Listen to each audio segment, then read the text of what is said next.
PJ in North Carolina. PJ, you're live with Eric and Trae. What would you like to talk about? Eric, Trae, hey, how you doing today? It's nice. Thank you for talking with me. Yeah, thank you for calling in. Can you hear me? Yep. Okay. What's up? So, as you can tell from the call screener, my question for you, both of you, is why should I accept the religious beliefs of other people? I think you might be calling the wrong show. No. Well, I don't know that I am. Well, I mean, this is what I told your call screener, and I don't know. It seems like an appropriate question. Because you see, as a child, I was abused in Catholic school, and I'm sorry to hear that. Recently, I've been trying to deal with the abuse that I have been through, and the reason that I'm calling is because in my attempt to deal with the abuse, what I've uncovered is a lot of cherry picking and excuses and apologetics. That's why I thought it would be appropriate for this Sure. show is how individuals, when I approach them with my history and what has happened to me. And by the way, I'm also a member of a group of individuals that the religious community is trying to create laws to basically, as in religious freedom acts in many states throughout the country. So the issue I'm having is, of course, the how do I deal with cherry picking and apologetics when I approach people and tell them this is what happened to me in my past, and then they will say possibly things like, "Well, they're not a true Christian. My God is not like this. Jesus is love." And then basically it feels as if every word that they use to excuse or to rationalize their belief is like a stab in my heart. Well, there are a couple of pieces there. I empathize. I was not abused at the church. But I am also a survivor of sexual assault, and to go through that is a really, really rough process, and it can take a lifetime. And I totally understand how, given the circumstances, that can be triggering.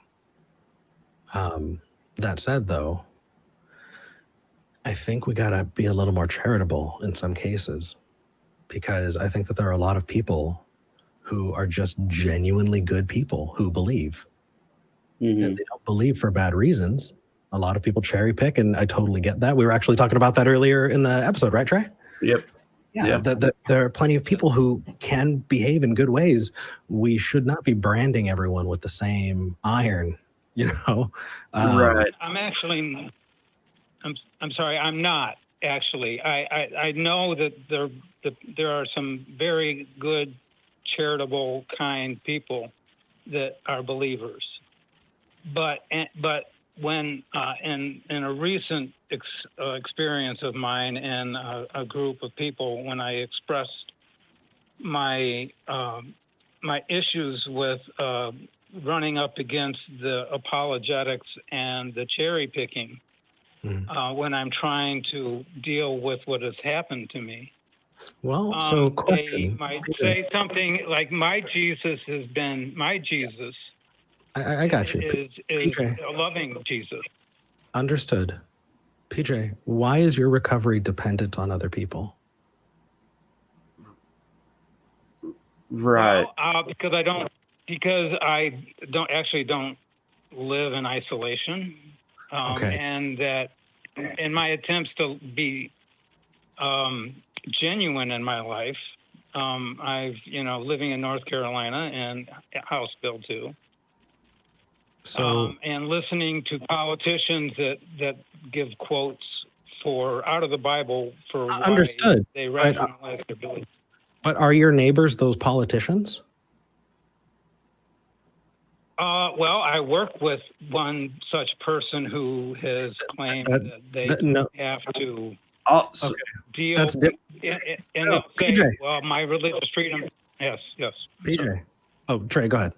Yeah. I was just the context of like, so to me, if people you're dealing with in your daily life, if they are still trying to like convert you or impress upon you that you are wrong about Jesus and that keeps coming up and they won't drop it and they can't understand why you are not into that for this very explicit reason, then in my opinion, to hell with them. That's really messed up. That's not cool to do that. But if it's just if it's a more general, like hearing them say these things or just them being like, yeah, well, you know, Jesus has been good to me, so I'm going to keep going to church, but they're not really like trying to make it about you or bring you around, then, you know, I don't know.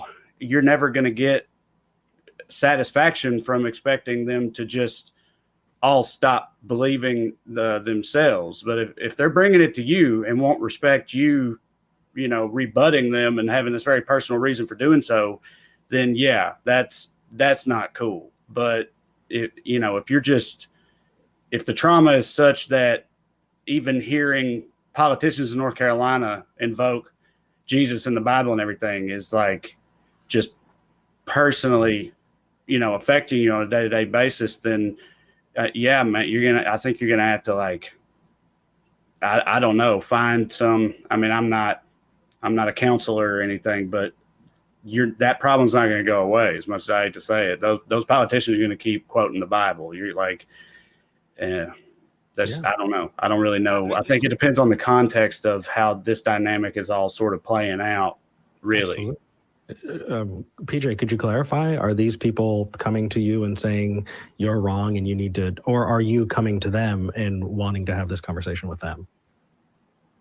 Well, there's not one particular situation. I can give you several different examples. And just to clarify if it's more in one direction or the other. Okay, I'll clarify. For example, when I was dealing with my trauma, I had called the school where I was traumatized.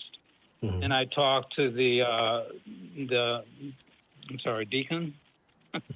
And in my attempts to, you know, help myself deal with this, I explained to this individual what has happened to me in the past, and even though they were no longer there, and his recommendation was, okay, would you be willing to pray with me?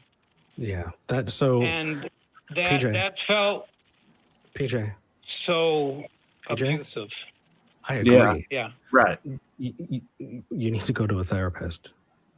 This is where counseling comes in. This is where cognitive behavioral therapy comes in. This is where practicing and rewiring those networks in your brain and how you react to things, it's something that needs work. What that person said. Not your said, fault. Not your fault at all. No, not at all. But you need to talk to somebody, I think, and not Christians probably. No, but seeing a therapist regularly, especially when it comes to confronting really crappy things like that. Our healing can't come. We can't expect our healing to come from who perpetrated it to just, you know, change. It needs to come from inside of us. It needs to be something that we approach and want to, you know, work on. But I highly suggest you see a therapist and talk about it, because we need to change those expectations. The world can't and won't change for you, but we can learn how to best approach the world and interact in it. And when we set those expectations, what you've done, PJ, is you've said, I need this thing, and it is entirely outside of my control to get. And it's removing your autonomy from yourself. You're removing that power from yourself. You have that. And it's going to take time, and I understand that. But I highly suggest you go to a therapist, or And actually not or, and call the Secular Therapy Project. Recovering from Religion is an incredibly useful resource that not only can be there to help provide peer support, but they can also get you in touch with the Secular Therapy Project, which is a fantastic database of secular therapists who may be able to help. Yeah, I hear you. I would, in terms of the sense of helplessness, when it comes to having a group of people and or organizations in which I can't, there's no accountability for what they do, and I guess that's what bothers me most. Understood. The notion of they're not that I can't, because it's a religion. I'm not even allowed to say theoretically anything negative toward the religion, and or I'm not allowed to challenge the notion that what their Bible is at the core of the pain that I've suffered. Yeah, PJ, that's black and white. Taken away from me. Yeah, that's not true. That is just factually untrue. It may feel that way. Okay. But you live in a country where you can now. That doesn't mean you have the right for everybody to go, oh yeah, PJ, I totally agree with you. But you can say those things. Absolutely. We don't live in a world where everyone is going to stand up and immediately go to your side on those things. And that's why we're working to build a better world. But saying they're trying to do this, you got to be careful. You don't want to fall into that trap. There are a lot of people who say they're trying to take our guns. They're trying to remove, they're trying to destroy marriage. Right? Let's refocus that. Let's refocus on the way that we're looking at this. There has been an absolutely horrific lack of accountability in the Catholic Church in particular, where all of this is concerned for years. There's no doubt about that. And I can't imagine how frustrating ain't even the right word. I can't imagine how maddening or infuriating that would be in your position, and every person who's had that experience in their position too. That's got to make it way tougher to deal with, because it just seems like they just get away with it, and they can get away with it, and they keep getting away with it. And that's really messed up. Not sympathize with it, but as far as finding a way to sort of heal and all of that on your on your own terms and whatever, I think that is going to be vitally important. Or I don't know how you're going to, where the satisfaction is going to come from, especially where the Catholic Church is involved. I don't see them changing too awful much in the near term. They haven't in, the centuries so far. So absolutely. So, but PJ, if it's comes from feeling alone, I want you to look in the live chat after this call and see the love that's going your way. You're not alone. You do have a community, and that community, we're lucky enough to live in a world that we can be there for each other, and we don't have to be neighbors. Check out the Discord, check out the Secular Therapy Project, Recovering from Religion. There are some wonderful resources and people that you can talk to. I hope that helps. Well, I appreciate your time, both of you.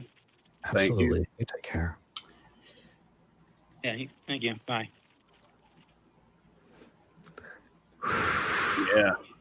Yeah. I actually stopped watching the news and politics because I was starting to get to a place where I realized that I needed other people to do things for me to be okay. And that can be debilitating, man. Yeah. That can be, we've got to focus. Yes, we can focus on the goals, right? You and I both want to build a better world. We don't like the current administration. We can talk about hot button issues and topics and all of that and raise awareness. But we recognize that that is a fight that we're having. It's not something that is going to come between, it's not something that's necessarily going to be fixed in our lifetimes, though. So we can't just depend on those things to be fixed before we're okay. Right. It's all outlook. Yeah. No, you're right. Dude, I'm really happy about this. I swear, I've seen your comedy, I've seen your stuff, but I had no idea how you'd interact in some of these situations. And so far, we have been in a lot of agreement. That makes me super happy. So cheers. I'm happy too, but yeah, cheers to you.